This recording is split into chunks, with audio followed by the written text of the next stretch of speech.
Hi friend, कैसे हैं? उम्मीद करते हैं कि आप लोग अच्छे होंगे। और अभी तो खास करके मेरा जो है वो ट्रेनिंग का प्रोसेस चल रहा है। और अभी हम लोग जो है वो ट्रेनिंग में आए हुए हैं। तो यहाँ पर बहुत सारी चीज़ें सीखने को मिली है। तो ट्रेनिंग मुख्य रूप से, जैसा कि आप लोगों को पता ही होगा कि बीएसएससी 2014 जो प्रथम इंटर स्तरीय बहाली थी, उसकी बीपाट द्वारा आयोजित की जा रही है। और ये हमारी जो ट्रेनिंग हो रही है, ये हो रही है, होटल है JMD imperial hotel and resort, जो कि मनेर में पड़ता है।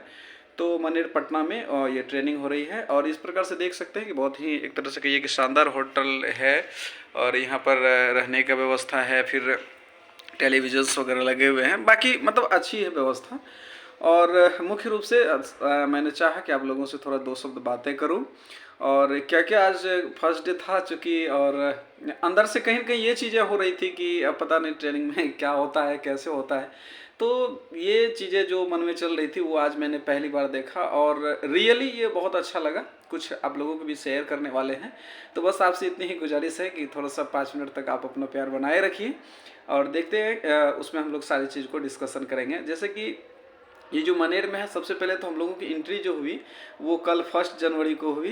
तो बहुत अच्छा लगा, बहुत अमेजिंग रहा सारा चीज़, क्योंकि 1 जनवरी बहुत सारे यहाँ पर आगंतुक लोग भी आए हुए थे। बहुत सारे व्यक्ति आए हुए थे, बाहर से घूमने वाले भी थे।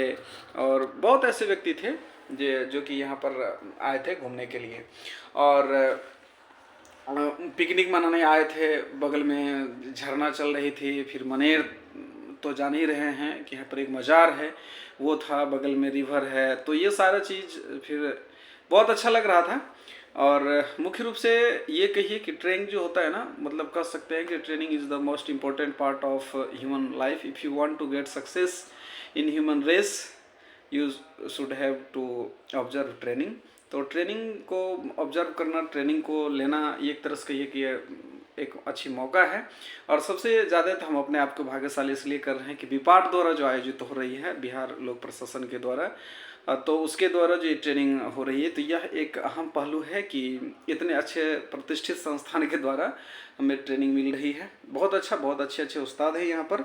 और आज बेसिकली कुछ ट्रेनिंग के तौर पर जो बताया गया है वो मैं अगर आप लोगों से प्रॉपर वे में चर्चा करूँ, हालांकि उतना एनालिसिस तो नहीं कर सकते, लेकिन फिर भी अगर हम प्रयास करें कुछ आप लोगों के बीच साझा करने का, तो मुख्य रूप से जो है यहाँ पर बताया गया जैसे कि सबसे पहले ये चीज़ें बताया गया कि जो है हर चीज़ की विशेषता को बारीकी से, जैसे कि हम लोग जनरल एडमिनिस्ट्रेशन डिपार्टमेंट से अगर एक उदाहरण के तौर पर लें, तो ये जनरल एडमिनिस्ट्रेशन डिपार्टमेंट, इसका क्या स्ट्रक्चर है, इसका गठन कब हुआ, फिर इसमें कितने पार्ट हैं, क्या क्या डिपार्टमेंट है, तो ये सारी चीज़ है। और ये किस तरह से कार्य करती है, किसके ऊपर कौन है, तो ये सारी चीज़ें बताया गया।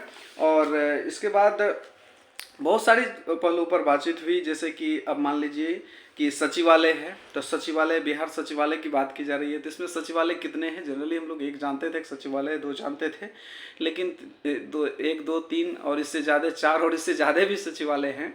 तो ये शायद हम लोगों को पता नहीं थी, हमें पता नहीं थी प्रॉपर। हम में से बहुत सारे दोस्तों को हो सकता है पता हो। तो ये सारी चीज़ें जो है आज मैंने सीखा है।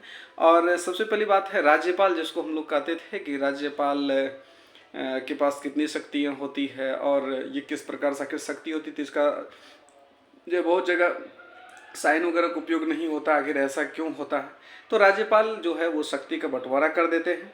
फिर इसके बाद हम लोगों ने कुछ राज्यपाल के अंतर्गत, जिनके अंतर्गत उनका शक्ति का बंटवारा होता है, सचिवालय में होते हैं, वो सारे चीज़ के बारे में कुछ बताया गया। जैसे कि अगर कुछ बात करें, जैसे चीफ सेक्रेटरी हो गया, एडिशनल चीफ सेक्रेटरी हो गया, फिर जो है प्रधान सचिव हो गया, फिर स्पेशल सेक्रेटरी हो गया, फिर एडिशनल सेक्रेटरी हो गया, फिर इस तरह से कहिए कि डिप्टी ज्वाइंट सेक्रेटरी है, डिप्टी सेक्रेटरी है। फिर इस तरह से मतलब जो कर सकते हैं कि जिसको हम लोग अवर सचिव बोलते हैं, अंडर सेक्रेटरी वो होते हैं, फिर प्रशाखा पदाधिकारी होते हैं, फिर सचिवालय सहायक। तो ये सारे मुद्दों पर, तमाम मुद्दों पर बड़ी बारीकी से चर्चा की गई। तो बहुत ही अच्छा लगा, अमेजिंग था। इसके अलावा अगर कुछ बात करें तो एक हमारे उस्ताद थे, बहुत ही अच्छे थे, जो जिनका कि नाम SK सिन्हा है। तो वो बहुत ही अच्छे, पहले जो है सेंट्रल बैंक में वो ट्रेनिंग डायरेक्टर के तौर पर कार्य कर रहे थे, अभी बीपार्ट की तरफ से आए हुए थे। और बहुत अच्छा, ये सबसे पहली चीज़ तो इन्होंने ये बताया आइस ब्रेकिंग के बारे में। आइस ब्रेकिंग जो कि हम लोग कभी नाम भी नहीं सुने था, आइस ब्रेकिंग। फिर उसमें कैसे की टोन ताली बजाए जाते हैं, क्लैपिंग के बारे में बताया, फिर काउंटिंग, ये सारी चीज़ बताई फिर उन्होंने। फिर जो है उसके बाद एक, हाँ, टॉफ़ी ईटिंग के बारे में उन्होंने एक बहुत ही कमाल का काम कर दिया। एक दूसरे से मतलब मिलना है फिर टॉफ़ी, ये अमेजिंग रहा, बहुत अच्छा पार्ट रहा। और मैं एस के सिन्हा सर को तो हम बहुत बार थैंक यू भी बोले कि इस तरह से कराया, बहुत अच्छा लगा। और इसके बाद जो है फिर एक संजय कुमार सर आए थे, उन्होंने भी सारी जानकारी दी रूटीन के बारे में, उन्होंने बखूबी बहुत अच्छे ढंग से बताया। फिर उसके बाद उन्होंने कुछ जनरल रेवेन्यू के बारे में बताया। यानी ओवरऑल उन लोगों का कहना हुआ कि सारी चीज़ के बारे में बड़ी बेखूबी बारीकी से जानकारी दी जाएगी। तो ओवरऑल बहुत अच्छा लगा साथियों। और हम तो आप लोगों के साथ है यही कहना चाहेंगे, अगर आप लोगों को भी मौका मिले, जब भी ट्रेनिंग का मौका मिले, तो उसमें ना शब्द नहीं आना चाहिए और एकदम दिल खोल करके, ये बहुत ही अच्छा लगता है, बहुत ही अमेजिंग। और बहुत कुछ सीखने के लिए मिलता है। इस तरह से समझिए जैसे कि एक सर्विस सेंटर होता है, जैसे हम लोग गाड़ी पर चलाते हैं और चलाने के दरमियान जब थोड़ा थोड़ा प्रॉब्लम होने लगता है या नहीं भी होता है, तो हम लोग सर्विस सेंटर जब ले जाते हैं तो पता चलता है कि इन्होंने ऐसा बना दिया कि अब चलाने का कुछ मज़ा ही कुछ अलग हो गया। तो उसी प्रकार से जो है यह एक कहीं वर्कशॉप है, और वर्कशॉप क्या होता है, पूरा माइंड को क्लीन कर देता है, एक नया सॉफ्टवेयर इसमें इंस्टॉल करता है।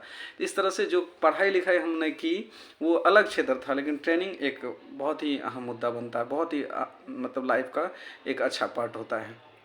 तो ट्रेनिंग, आज के ट्रेनिंग में ये बताया गया। फिर उसके बाद अब कल से, चूँकि वहाँ घर पर रहते थे, अपने पास तो टाइम अपने हिसाब से चलता था, लेकिन अभी यहाँ क्या है, रूटीन के हिसाब से चलना है, देखते हैं कितना हो पाता है। अभी तो योगा वगैरह करके आए हुए हैं और लंच भी हो चुकी है, क्योंकि होटल का तो नियम जानते हैं, उनका कहना था 7:10 से 8:10 के बीच खाने को मिलेगा रात में, तो भाई लेट हो जाएगी तो मिलेगी नहीं। हालांकि खाने की इच्छा नहीं थी, फिर भी जितना हुआ उतना खाए। बहुत अच्छा लगा साथियों, और आप सबों का प्यार मिलता है, बहुत अच्छा लगता है जब भी आप लोगों का कमेंट पढ़ते हैं या फिर जो व्हाट्सएप मैसेज या न्यूज़ आते हैं, बहुत अच्छा लगता है। आप लोग पॉजिटिव रिस्पॉन्स इस तरह से अपना प्यार बनाए रखिए, और इस तरह से अगला कुछ अपडेट आता है तो आपसे ज़रूर मिलेंगे। इस वीडियोज़ में इतना ही, धन्यवाद।